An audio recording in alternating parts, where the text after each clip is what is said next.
I was raised a Jew. I know how the Jews think. I know how the Israeli Mossad operates, yes I do. It's very scary. I'm not afraid, don't worry. They'll come after me, not you. The Ballad of Skinny Lattes and Vintage Clothing is a 6-movement noise opera, as I'm calling it. And it's been in development for a couple of years. I guess the genesis of the piece was back in 2008, in September 2008, when myself and a couple of other artists went to Wall Street to go make a performance over there for a street festival called Conflux. And we arrived on Wall Street right in the middle of a presidential election campaign, the first Obama campaign.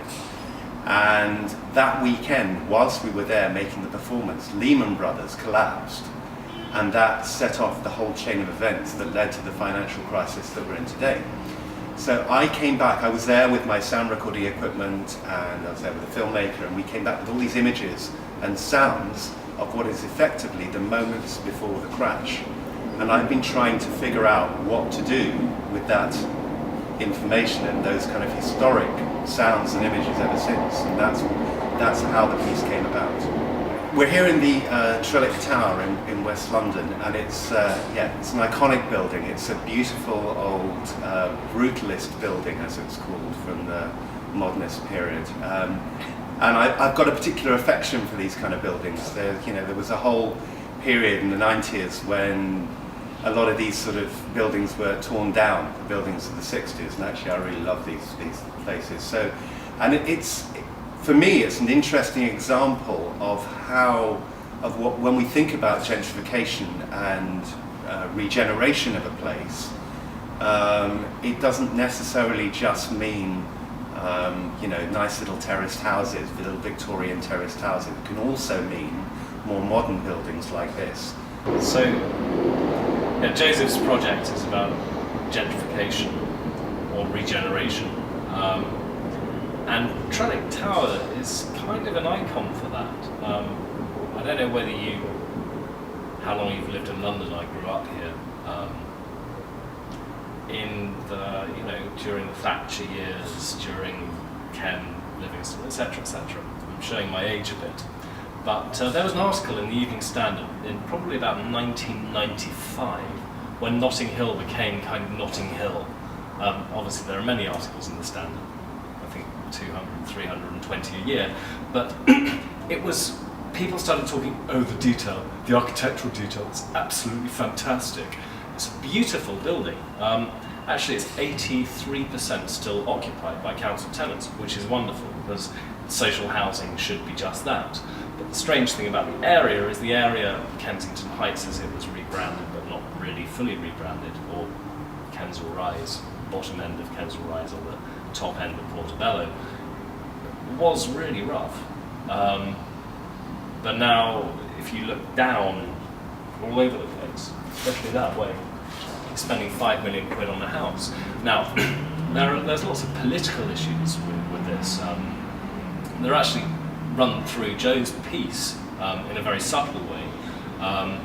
Right to buy gerrymandering, the fact that Westminster, which is the borough next door, gerrymandered all of its council houses to Tory voters. We can read about that, Dame Shirley Porter. That's not what Joe's piece is about, but if you're making a site responsive work, that's about gentrification, or you're presenting it in a site responsive format, this is a good place to start. This piece of work I think is accessible on lots of different levels. One of the things that Joseph takes a lot from futurism is his interest in sound and noise as a way of representing and investigating the modern world. So it's accessible from a sonic perspective. It also takes elements of gallery format in terms of being a series of exhibits that are all linked in a particular way, and then each one is explored in more detail to form a bigger picture. And then people can respond to that and make the connections that make sense to them, and it really is a piece to encourage debate. It's also site responsive. It involves the audience moving through almost as if they are changing character with Joseph as he goes from different time periods and different situations. But it's nowhere near as interactive as something like secret cinema. The audience can still very much be a thoughtful observer rather than a stand up at the front participant. Secret cinema for me is one of the most fascinating and forward-thinking projects that exists at the moment that I'm aware of. I mean, it takes the immersive site-responsive format, sounds like a mouthful, and gives it an element where the audience are not limited. In fact, it very much responds to how engaged an audience can be, what they can contribute to something. And because their involvement is given so openly and freely, because it's a secret and it's trusting, they come with a completely open mind, so that the interaction that you get with them is just so unique. So as a performance designer, that's something that really, really excites me about secret cinema. As a theatre goer, I'm really shy. So conversely, I find one-on-one interaction very difficult, but I'm very, very interested in the wider context of work and getting immersed in it in a different way. So Harry and I, we've always had prior interests in opera and ballet and music.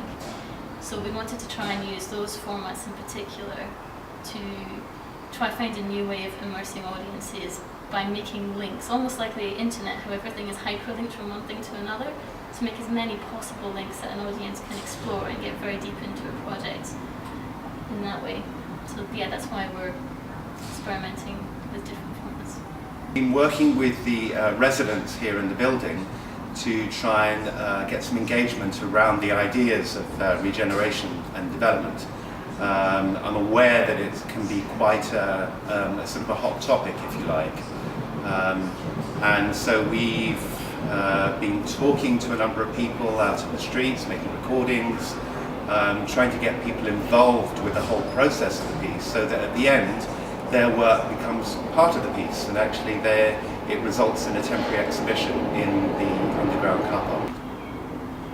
Well, I find that the very most difficult thing in first talking with the residents is that it's a very difficult subject to broach.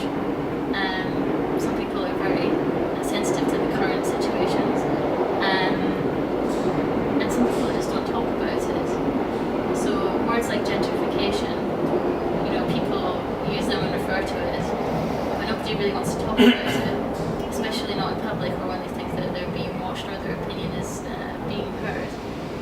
So getting past that barrier was the very first step, and some of the residents came up and said, actually, this is like something that nobody talks about. It is a taboo subject, and it was nice to engage with a few of them, talking about their kind of deep-seated feelings and their view of what it means in the context of time and history. So, I mean, if we're encouraging debate on that front, that's great, and it's great to hear their views and opinions about that. We're very lucky. This is the second time we've been involved with InTransit, and the Royal Borough of Kensington and Chelsea have supported us on both these projects. The first project we did was at the former Commonwealth Institute in 2011, which is now being turned into the design building. So the same production team worked on that. And so when we were given the opportunity of coming back to work with the InTransit Festival again, we jumped at the chance.